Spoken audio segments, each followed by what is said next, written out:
Breaking news out of the White House this morning is Donald J. Trump has confirmed an executive order to make it illegal for anyone in the media or on social media to say anything mean about President Trump. He said, quote, "The meanness has to stop. We're going after Saturday Night Live. We're going after CBS. We're going after all the major media outlets. Anyone that is seen promoting anything that is disparaging against Trump could face up to 10 years in prison." Now, these new prisons being built in El Salvador are coming up pretty quickly as President Trump is moving to actually have American citizens be deported to El Salvador and live in these prisons for the rest of their life. Homegrowns are next.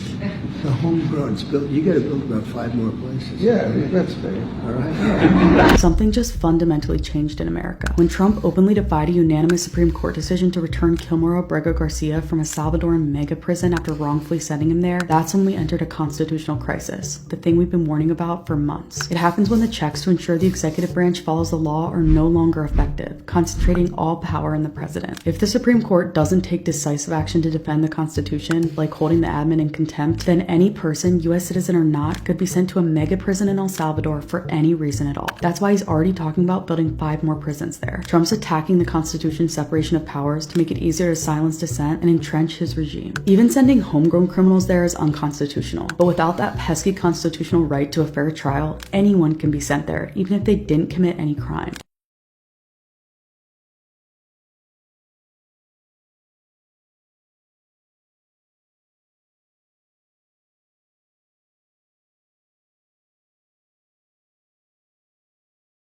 Are we close to seeing Mr. Kim here at the White House? Could happen. I mean, They talked about that yesterday I would with have Mike him. Pompeo? Yeah, I think it's something that could happen. Yeah. Hey, he's the head of a country, and I mean, he's the strong head. Don't let anyone think anything different. Right. He speaks, and his people sit up at attention. I want my people to do the same. Retribution on the mind of former President Trump and his followers. A lot of Republicans want retribution. They want to do that. We're going to see what happens. I am your justice.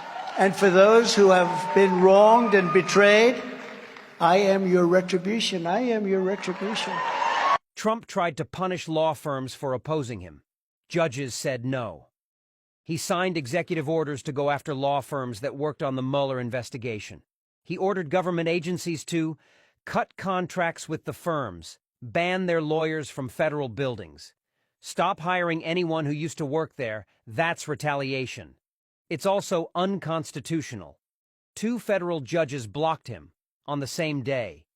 Judge John Bates, appointed by George W. Bush, said the orders were viewpoint discrimination.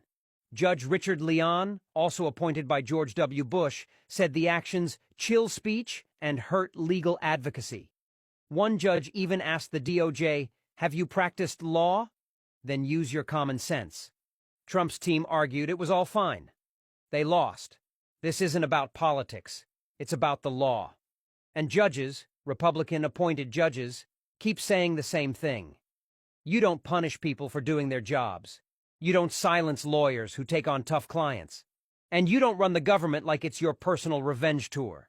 Legal battles are stacking up. No one is above the Constitution, not even Trump.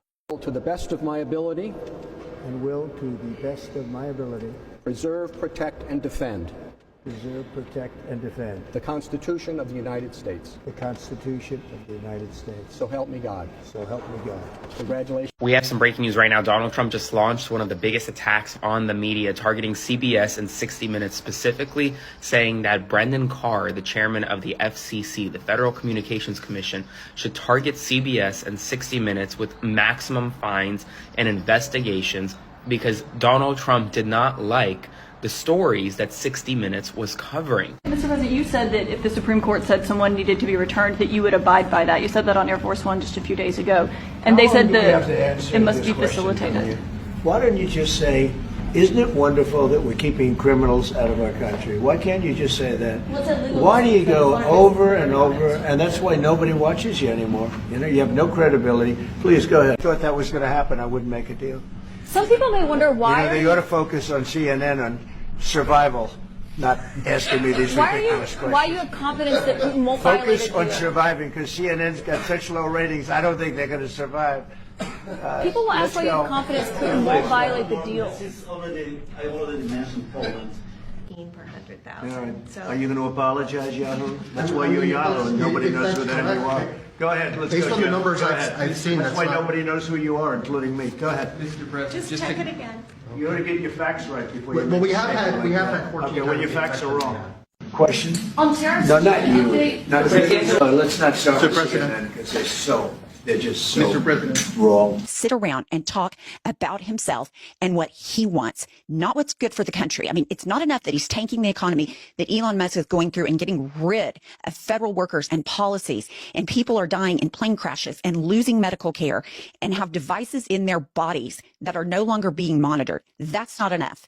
We have to now go and prosecute lawyers, judges, newspapers, news outlet. It is a disgrace to America. We fought a revolutionary war to break free from the kingdom of England and the absolute rule of a king or a queen.